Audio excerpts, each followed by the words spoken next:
Okay, what's up, you guys, and welcome to another episode of the Variety Views. And yeah, I'm talking about Kong Skull Island. Now, I could have reviewed this earlier, but there was just so many stuff to watch.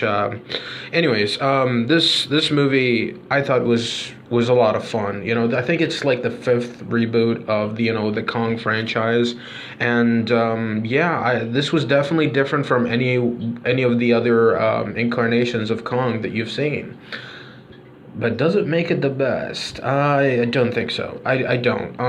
Not even close. I still my favorite is always going to be the Peter Jackson one from 2005, and then a very close second would be the original, and then we would go to Son of Kong, and even Mighty Joe Young was really good, but I don't think that's like part of the franchise.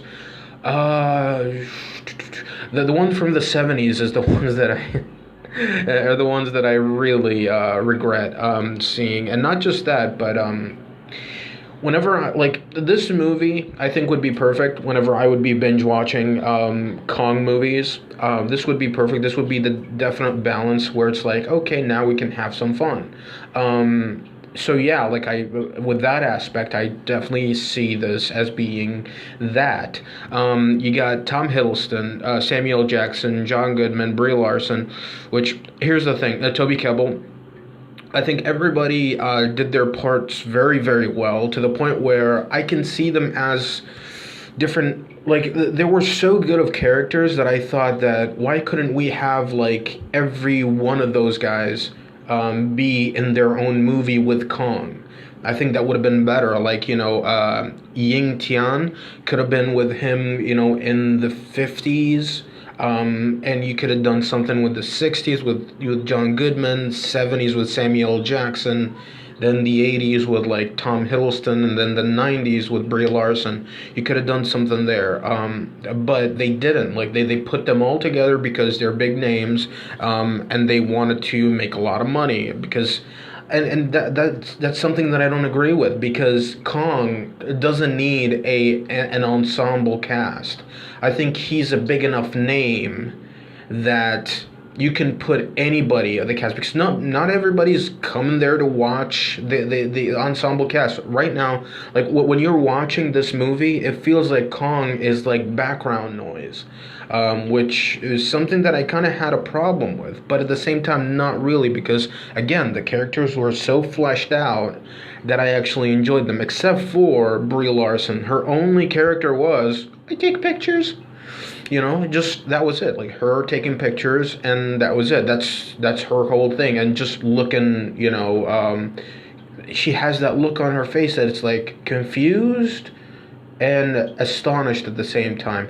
They tried to recreate the Fay Ray King Kong type of thing, where you kind of have like a little bit of Kong protecting her, but not too much. It was more of her being fascinated by him, while Kong was more protector of the people of the island. But at the same time, I was like, why does Kong give a shit? Why is he's not freaking Captain Planet? Like, why does he really give a shit? He should be like, okay, I take care of the creatures in the island, the ones that can't defend themselves. But outsiders, get the fuck out of here. But yeah, like I think that could have been something interesting. But either way, I thought Kong was good, but there were times where I'm like, he's not that great.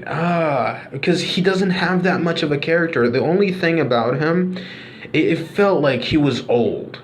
Like you look at him and you're like, he's like this old man that's withered, and just like this veteran that's like, I'm too old for this shit. It was pretty much like freaking Clint Eastwood, or or freaking Hugh Jackman in Logan recently. It was like, and him going, and just just look at himself, and he was way too human. I felt he didn't have that.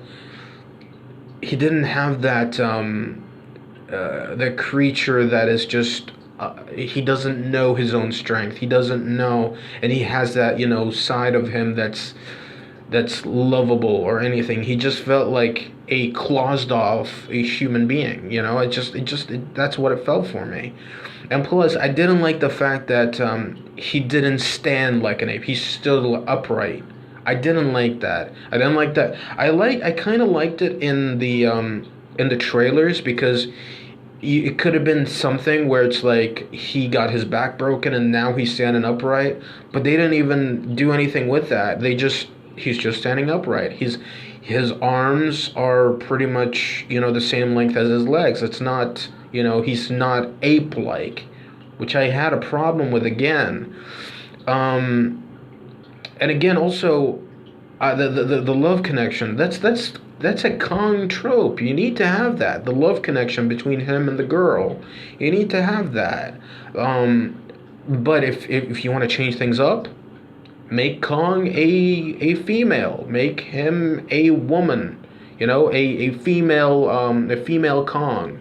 Because hey, look at the title. It doesn't say King Kong. It says Kong, Skull Island. So you could have made Kong female. That would have been a great twist. And his love interest would have been like Tom Hiddleston. That would have been great. That would have been, a great twist, I thought.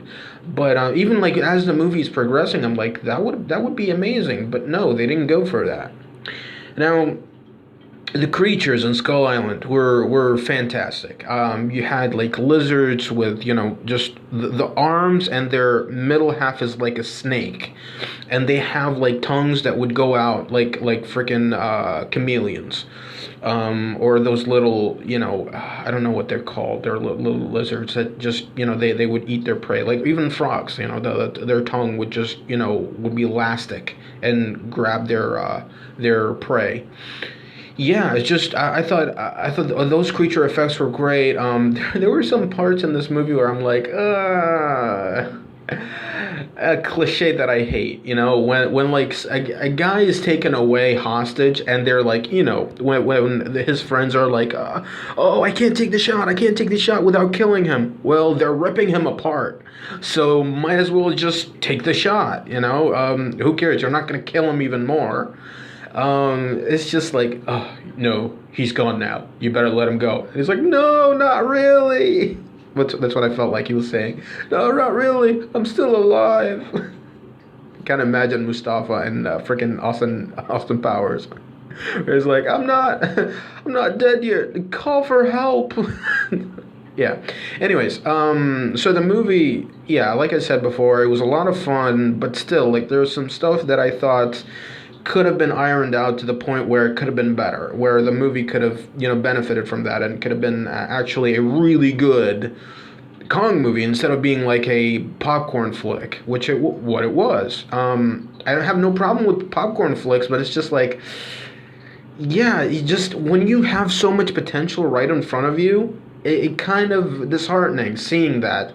It's like when you see your kid and they can perform so well, in like gym or football or whatever, but they're not giving it 100%. They're like, yeah, we're just gonna go by the numbers. That's what it felt like. So, anyways, I'll probably give this a 6 out of 10. Still a lot of fun. Okay, not taking away from that, but yeah, it's not one of those movies that you need to go out of your way to see. So. Yeah, with that being said, rate, comment, favorite, please subscribe, and check out my next video where I'll be talking about something else.